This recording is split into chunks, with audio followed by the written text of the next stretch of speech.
So I now have the distinct honor to introduce someone who I've known for a few years, someone I consider a good friend, and someone who is now the Deputy Assistant Secretary of State and Senior Bureau Official at the Bureau of Conflict and Stabilization Operations at the Department of State.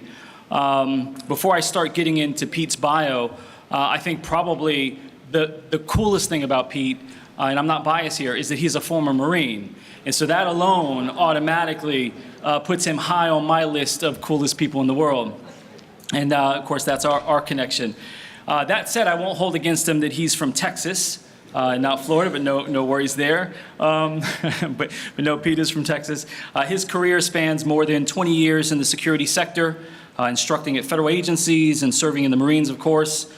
He served as an expeditionary logistics manager, program manager, and a humanitarian operations director. He's managed low-profile and high-threat security forces all over the world on behalf of the U.S. government. Prior to joining the Bureau, Pete served as an advisor to various department initiatives, including the Regional Security Officer, Dignitary Protection Division, Africa Counterinsurgency Operations Training Assistance, and the Overseas Security Advisory Council, of course, as part of the Bureau of Diplomatic Security. He served as an advisor on the Counter-Narcotics and Global Threats Defense Initiative. He's led transitional government security programs in Afghanistan, Iraq, and Haiti, and has led special operations advisors on worldwide deployments. In 2011, he served as an elections monitor and security advisor for the South Sudan referendum.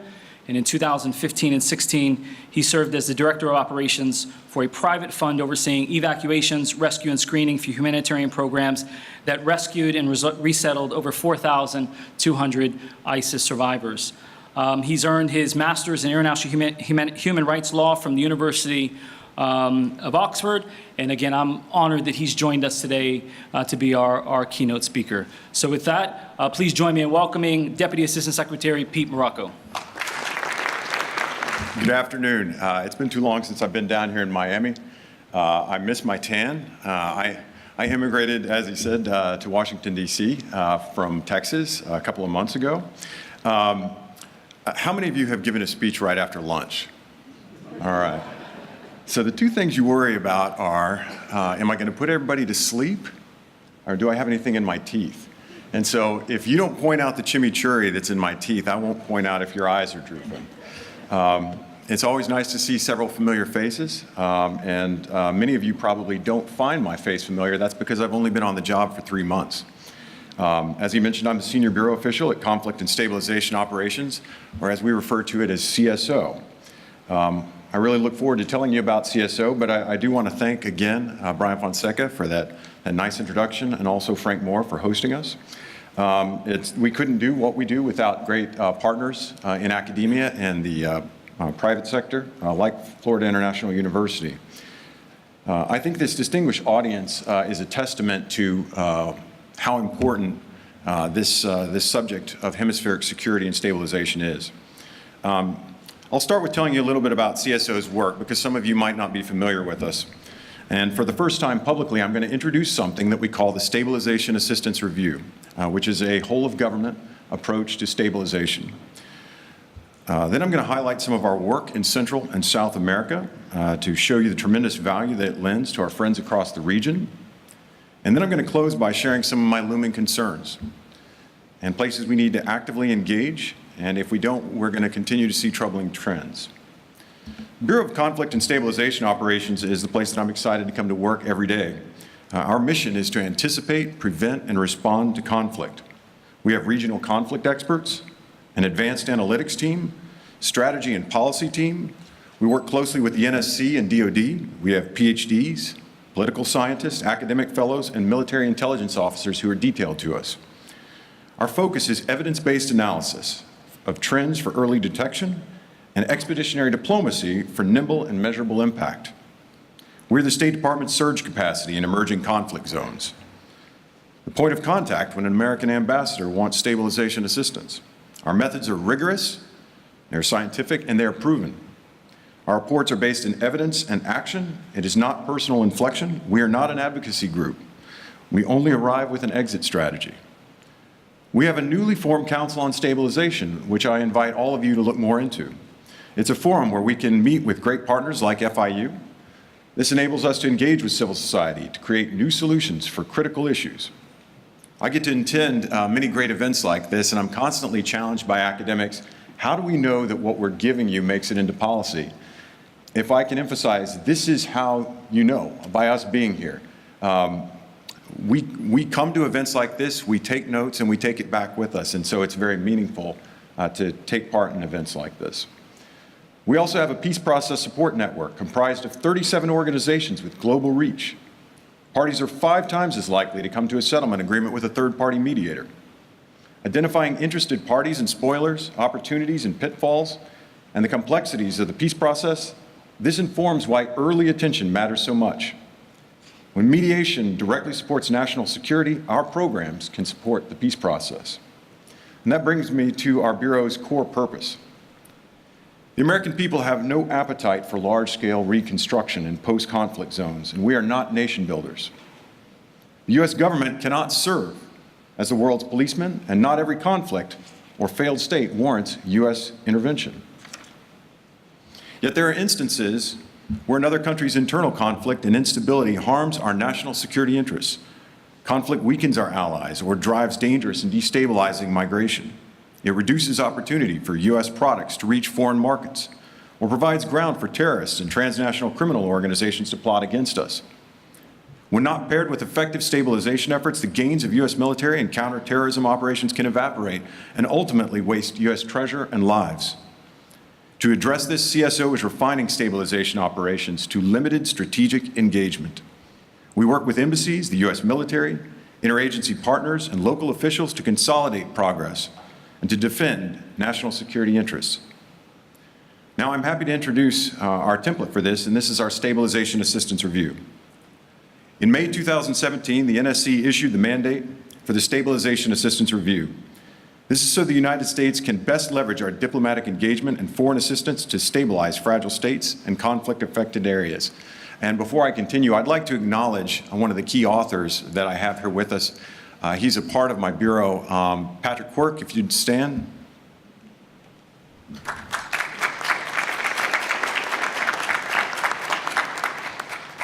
He really put forth a tremendous effort in being one of the key authors, so thank you, Patrick. The SAR outlines a new framework for U.S. stabilization with lessons learned. It distinguishes stabilization from long-term reconstruction. This framework emphasizes the importance of selective U.S. engagement based on core national interest and competition with state rivals. It elevates strategic burden sharing and accountability and affirms that stabilization is inherently political. Therefore, State Department is the lead federal agency for all stabilization efforts, and we enjoy great support from DoD. The SAR has complete interagency support. State and DoD approved the report, and with full support of USAID. The NSC endorsed the report and directed the State Department to begin implementation. The SAR produced 7 recommendations that I'm going to release to you today. The first is establish strategic engagement criteria and priorities to guide stabilization. This criteria begins with determining a national security priority, reliability and effectiveness with local partners, the security of operating environment, the potential for progress towards political end state, and the opportunity for burden sharing. Second, we need better burden sharing and clear division of labor. Our Stabilization Leaders Forum is comprised of 9 countries with stabilization units and meets regularly to discuss co-investment and mutually agreed upon outcomes. Next, defining roles and responsibilities within the U.S. government is critical. This avoids duplication or incomplete efforts. State is the lead for all stabilization efforts, creating a policy and strategy. Once objectives are determined, U.S. aid implements the non-security assistance. DoD provides support, security, and reinforcements when appropriate. Fourth, we need to improve agility and improve our civilian expeditionary workforce. This means flexible funding, nimble hiring, easier coordination of security. And we are in the final stages of a global agreement with DoD to quickly navigate the legal constraints that make deployment easier. The 5th recommendation, rather than maximum dollars out the door, focus on targeted approaches to assistance. We are no longer pushing $100 million out the door in a general direction and hoping things get better. Next, to build on this, local context is key. Local stakeholders are critical. Cultural sensitive approaches are necessary for long-term stability. We must be wary and avoid inadvertently exacerbating conflict dynamics. The seventh and last recommendation of the SAR is we must institutionalize this process. This ensures evidence-based analysis is the foundation of our political strategy. We must constantly evaluate our methods and guarantee accountability. These recommendations in the framework outlined in the Stabilization Assistance Review will help us more effectively program diplomatic engagements in conflict environments toward specific political outcomes. Stability in the hemisphere is indeed critical to U.S. national security. Cyclical violence, weak governments, corrupt regimes, limited economic opportunities in Central America drive dangerous and illegal migration. These effects bleed into the neighboring countries and the United States with expensive consequences down the road. So how are we applying these stabilization efforts in Latin America? We are standing up the first of its kind Horizon Center that's focused on social media analytics that's looking forward 6 to 18 months to spot trends. In Colombia, CSO program monitors the historic peace accord between the Colombian government and the FARC. This program identifies areas where the accord has parts that have lagged. These reports have led President Santos to apply pressure on his ministers to accelerate the implementation. In a small town in Tolima, residents are already experiencing the fruits of this peace accord. The mayor remarked recently that the police had been afraid to enter the town previously. There was almost no public security. But now the government more aggressively implements the accord. Public institutions and the private sector have strengthened their presence, and the region has gradually become much safer and more prosperous. In Guatemala, our advanced analytics team is mapping out the instability that allows gangs and cartels to thrive. This helps us identify the driving factors of violence and migration. We deployed to work with municipal leaders on how to prioritize police efforts. This provided early warning signs for areas that required direct engagement. Our team met with Raimundo, a local leader in the Petén region. He explained that insecurity makes illegal migration to the United States seem like the only viable option for survival. Our analysis allowed us to pinpoint high-risk communities like Raimundo's and to prioritize them for U.S. government security and foreign assistance. And because of this, along with our other partners' efforts, we have seen notable drops in violence in many of these communities in Guatemala. Targeting our efforts this way ensures efficient use of taxpayer dollars and gives people like Raimundo the safety he needs without feeling the only option is to migrate to the United States. In Honduras, we are trying to better understand the drivers of electoral violence for broader U.S. government strategic planning for the region. In Haiti, CSO previously visited hotspots to assess instability risks and analyze how we could better work with our partners to address them. By using this data to highlight security threats, we help the U.S. government develop more comprehensive programs. While gang violence in Haiti is commonly known, just a few men with machetes can shut down children getting to school. A few men with machetes can keep the sick from getting life-saving medical need. Empowering quick local response and training, legitimate local security can turn these trends. Early mitigation increases security in the region and helps avoid the potential for costly and controversial UN peacekeeping interventions in the future. Last year in Trinidad and Tobago, CSO explored the drivers of violent extremism with our military colleagues. We didn't fully understand what drove the high per capita rate of violent extremism in the local context, but our analysis shed light on this. Our messages were not resonating with the diverse group of local youth who are particularly vulnerable to the lure of violent extremism. This includes young people with bright futures, like the Commonwealth Games boxing medalist Tariq Abdul Haq and a young man named Fahim Sabur, both killed on ISIS battlefields. As a result of our analysis, we revised portions of our strategy in Trinidad so that we can better reach people like Tariq and Fahim before it's too late. My looming concerns. In Nicaragua, we see renewed political violence. Last weekend, as you know, more than 60 people were killed in Managua. This comes just on the heels of electoral violence late last year that killed and injured dozens of Nicaraguans. In the Northern Triangle of Central America, violence and migration are on the rise. Despite security gains in the Northern Triangle, it remains one of the world's most violent regions. Every day we feel the effect of this instability and an ongoing flow of migrants and drugs to our border. We want to apply the stabilization lens to this problem, to consolidate our gains, guard against backsliding. As I speak right now, trains are headed north with too many people on them to carry. People risk their lives, they're falling off the side, feeling that they have no other choice than to ride a train north. We need to help our friends in Central America solve their problems where they are, rather than risking a dangerous and illegal migration towards the United States. We are facing a renewed migration crisis in Central America, which is only compounded with the migration crisis in Venezuela. Venezuela, make no mistake about it, is a top priority for this administration, and specifically for CSO. Like everyone here, we are very concerned about the rising crisis. A repressive regime has created a fragile situation where millions are suffering. We want to partner with Venezuelan citizens who want to see their country back on the path toward true democracy. We want to work with the neighbors who have their genuine desire to prevent regional instability.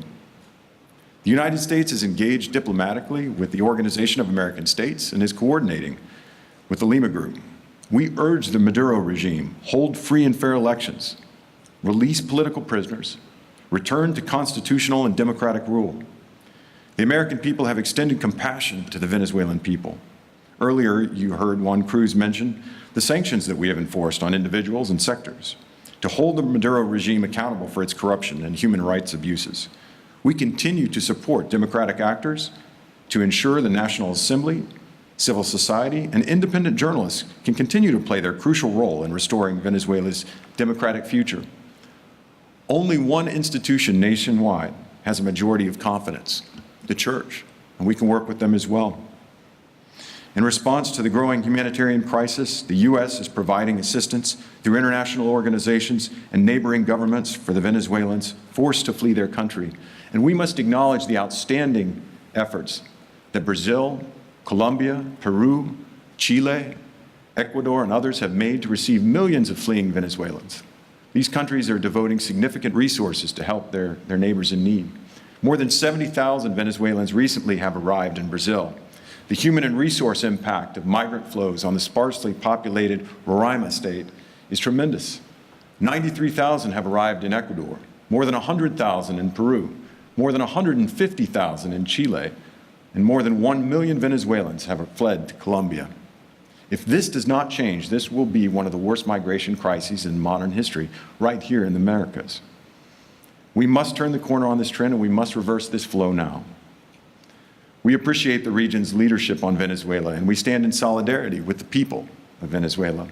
We stand ready to work with Venezuelans to restore democratic rule and economic prosperity. In closing, these looming concerns are indeed troubling, but they do not keep me up at night.